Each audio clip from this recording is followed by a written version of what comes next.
राधे राधे दोस्तों, आप सभी का स्वागत है हमारे इस वीडियो में। दोस्तों, गीता में कर्म के फल का महत्व। मनुष्य को कर्मों का फल भोगना ही पड़ता है। और कैसे मिलता है कर्म फल? मनुष्य को कर्मों का फल भुगतना ही पड़ता है। आज इस लेख में हम कर्मों का फल अवश्य ही भुगतना पड़ता है, क्योंकि इंसान ही अच्छे और बुरे कर्म करता है, पशु नहीं। इसलिए हम अपने कर्मों का फल अवश्य भुगतना पड़ेगा, चाहे देर हो या सवेर, कर्म सिर्फ हमें भुगतने ही पड़ेंगे। इसलिए कर्म करने से पहले एक बार अवश्य सोचें, क्या मैं ये सही कर रहा हूँ? अगर कर्म करने से पहले अच्छे से सोच ले तो शायद हम बुरा कर्म करने से बच सकते हैं। अगर आपने अपने आप को बचा लिया तो सजा से भी बचा लिया।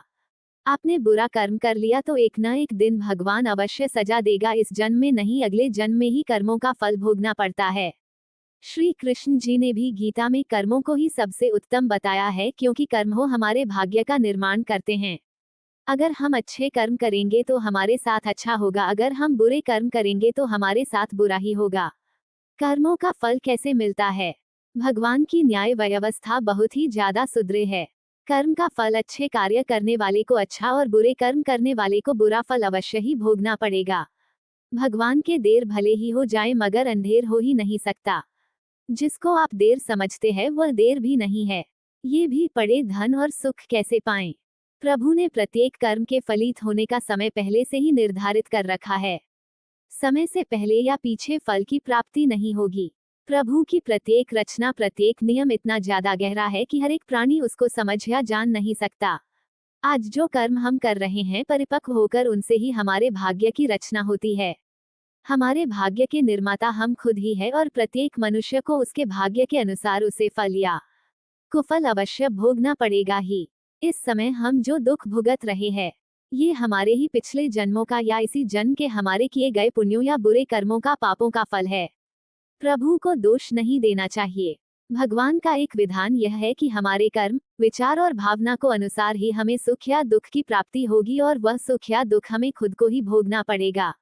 मनुष्य के कब किए हुए पाप का फल कब मिलेगा, इसका कुछ पता नहीं।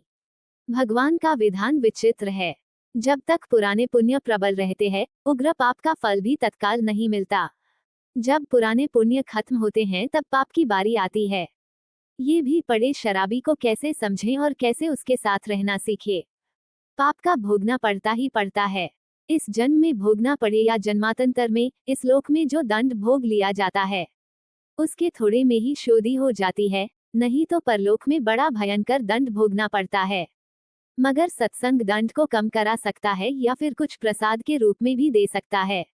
अपने दुखों को हंस हंस झेलो या रोकर झेलो, ये हमारे कर्मों का फल तो हमें अवश्य अवश्य ही पड़ेगा। फिर रोकर क्यों झेले? रोने से कष्ट दुगना हो जाता है, और हंसते हंसते रहने से आधा हो जाता है। जिस दिन पाप कर्म हो जाए तो अगले दिन उपवास रखो, यह एक उत्तम ये कर्मभूमि है। कर्म तो करना पड़ेगा, कर्म नहीं करोगे तो पाप चढ़ेगा। जैसा कार्य कर्म होगा वैसा ही फल भी भोगना पड़ेगा। फिर दुष्कर्म क्यों करे? प्रत्येक कर्म प्रभु को याद करके करेंगे, तभी अच्छे फल ही भोगेंगे।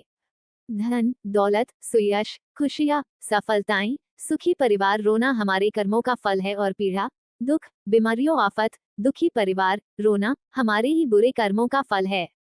भूतकाल में हमने जो किया था उसका फल हमें अब मिल रहा है। भूतकाल में हम जो भोग चुके हैं, या हो सकता है इस जन्म में भोगेंगे। श्री कृष्ण ने समझाया कि भीष्म पितामह सुख दुख से, जय पराजय से परे है। वो जानते हैं कि जो होने वाला था यही हुआ। भीष्म ने श्री कृष्ण से कहा, भगवान, मैंने ध्यान करके अपने 73वें जन्म तक देखा। मैंने तो कोई कुकर्म नहीं किया, फिर मुझे बाणों की शैया पर क्यों सोना पड़ा? श्री कृष्ण मुस्कुराकर बोले, हे स्वयं मूर्ति भीष्म, 73वें जन्म के पहले 74वें जन्म तक जब आपको पता चलता कि जब आप किशोर थे तब वन में घूमने गए, वहां पत्ते पर बैठी टिड्डी के शरीर में आपने कांटा चुभोया था, उस कर्म का फल घूमते घूमते अब मिल रहा है। कर्म का फल 6 साल में 2 गुना, 12 साल में 4 गुना, 18 साल में 8 गुना, 24 साल में 16 गुना इस प्रकार मिलता है। इसलिए जब आप कर्ता होकर कर्म कर रहे हैं तो सोचे ले कि इसका क्या फल होगा। धृतराष्ट्र ने भी श्री कृष्ण से अपने कर्मों का हिसाब किताब पूछा। मैंने ऐसा क्या कर्म किया कि मुझे अपने सी बेटों की मृत्यु का शोक मिला? मैंने अपने 100 जन्मों तक पीछे देखा है कृष्ण, लेकिन ऐसा कोई कर्म मैंने नहीं किया। श्री कृष्ण ने अपने योग बल से, धृतराष्ट्र ने देखा कि ये एक राजा थे, और वो स्वादिष्ट व्यंजनों में खोए रहते थे। बिना विचार किए जो सामने आ जाता खा लेते, इनाम भी दिया। एक दिन रसोइये ने हंस के 100 बच्चों का मांस बनाकर एक एक करके राजा को खिला दिया। श्री कृष्ण ने कहा, धृतराष्ट्र जी, आप स्वाद में अंधे हो गए, तभी आप इस जन्म में अंधे बने। तुम्हारे पुण्यों के प्रभाव से 100 जन्म तक तो तुम्हें फल नहीं मिला, लेकिन इस जन्म में हंस के 100 बच्चों को खाने का फल तुम्हें मिल गया, तभी तुम्हारे 100 पुत्र मारे गए। सोचो, साथ में क्या लाएं और क्या लेकर जाएंगे। मनुष्य को ऐसी कमाई इकट्ठी करनी चाहिए जो इस संसार में भी काम आए और मृत्यु के बाद उसे हम साथ में भी ले जा सके और हमारे ही काम और अगले जन्म में भी हमारे ही काम आ सके। सभी जानते हैं कि हम खाली हाथ, नंगे इस संसार में आए और खाली हाथ ही जाना पड़ेगा। मृत्यु के समय ये धन, दौलत, जमीन, मकान, व्यापार, नौकरी, नाम, शोहरत, रिश्तेदार, भाई बहन, माँ बाप, सभी बच्चे किसी को भी साथ नहीं ले जा सकते, चाहे राजा सम्राट हो या कोई भिखारी हो। इसलिए इतना मोह, इतना ज्यादा लगाव इनसे क्यों रखें। साथ में हमारे जाएंगे सिर्फ हमारे अपने किए हुए अच्छे या बुरे कर्म, कीर्ति या अपकीर्ति, दान, धर्म, परोपकार, दुखियों की सेवा, पुण्य जो भी हम इस जन्म में करेंगे यह अवश्य साथ जाएगा और हमारे ही काम आएगा। हमें प्रत्येक दिन जब भी हमारा मन शांत हो, आंखें बंद करके 2-4 मिनट ये सोचना अवश्य चाहिए कि हम इतनी बड़ी अशांति को क्यों अपने साथ क्यों बांधे हुए हैं। ये भाग दौड़, तनाव, ताना बाना मकड़ी के जैसा जाला बुनकर खुद उसमें उलझे हुए क्यों है और किसके लिए। जो हमें बुरा लगता है ये दूसरे को कभी मत दो, जैसे कि कड़वी बात, गाली, गुस्सा, बेइज्जती, असम्मान, अपमान, गला सड़ा या खोट वाला खाने का पीने का सामान इत्यादि। तारांकन कर्म का महत्व। जो चीजें हमें अच्छी लगती है वो दूसरों को, जरूरतमंद को बिना मांगे भी दो, जैसे कि आम, लक्ष्मी, मीठी बातें, सद्व्यवहार, सम्मान, खाने पीने के अच्छे अच्छे बया सामान दोनों हाथों से बांटो, लूटा दो, परोपकार करो, दान धर्म करो। संतों ने कहा भी है, जो कुछ तुम समेटते हो ये तो सपना है, जो लुटा रहे हो यो केवल अपना है। इसलिए जितना लुटाओगे वो ही तुम्हारे साथ जाएगा, तुम्हारे काम आएगा। सिर्फ तुम्हारे ही। याद रखो कि संसार की किसी भी वस्तु से मनुष्य का स्थायी संबंध नहीं है। ये शरीर, मकान, रुपए पैसे, जमीन जायदाद, स्त्री पुत्र परिवार, बांध्य, मित्र, दोस्त, कोई भी साथ रहने वाला नहीं है। एक दिन इन सब वस्तुओं को ज्यों का त्यों छोड़कर यहाँ से चल देना है। जब जाएंगे तब साथ में कुछ भी ले नहीं जाएंगे, सिर्फ भगवान साथ छूटने वाला नहीं है। साथ में एक छोटा सा तिल भी नहीं ले जा सकते। आप कितने भी उपाय कर लो, सारे उपाय यहीं धरे रह जाएंगे। सिर्फ भगवान नारायण प्रभु की भक्ति, दुखियों की सेवा, दान पुण्य साथ में अवश्य जाएगा। साथ में जो जाएगा वही तो अपना हुआ, साथ में जो नहीं ले सकते वे सब पराया हुआ। जीते जी उन पराई वस्तुएं से मोह क्यों रखें। आप गंभीरता को जकर विचार करें, साथ में एक तिल भी नहीं ले जाने पाएंगे तो फिर अशांति, हाय, छीना झपटी क्यों, किसके लिए। भगवान का हुक्म है, हर कार्य प्रभु के निमित्त समझकर फल प्रभु पर छोड़ दो। वो कभी बुरा करेंगे ही नहीं, तो सोचो फिर दुख क्यों करें। दुख सुख भी एक सोच के कारण ही तो है। दुख को भी सुख मानो, प्रभु सुख ही सुख कर देंगे। यदि मोक्ष की इच्छा है तो विषयों विष के समान दूर से ही त्याग दे और संतोष, दया, सरलता अमृत के समान नित्य पूर्वक भक्ति करता है।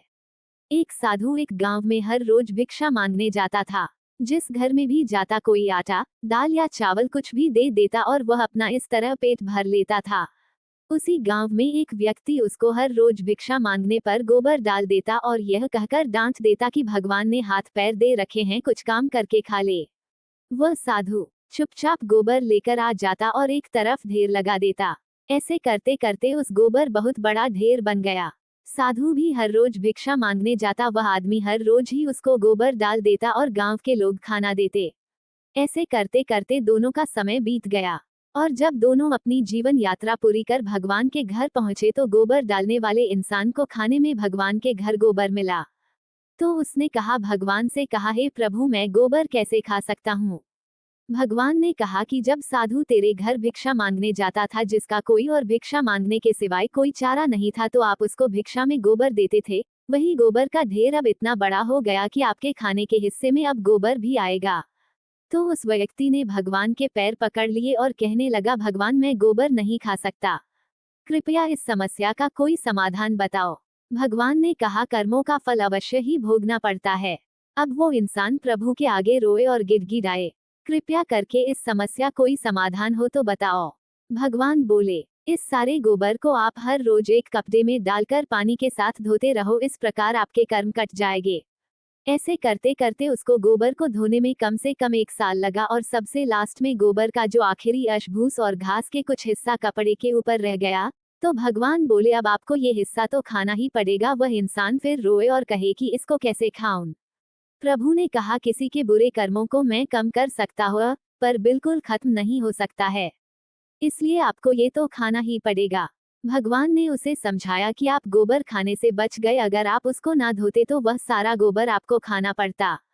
कर्म फल का महत्व। इसी प्रकार जब हम जमीन में कोई फल का पौधा लगाते हैं तो उसको उगने में और बड़े होने में समय लगता है, और फिर कई साल 2 साल बाद बड़ा होता है। फिर उस पर फल लगते हैं, क्योंकि किसी भी कर्म का फल एक दिन में नहीं मिलता, चाहे वह अच्छा हो या बुरा। यह अब आपके ऊपर निर्भर करता है कि आप कर्म कौन सा कर रहे हो। फल मिलने में समय जरूर लगेगा, पर मिलेगा जरूर।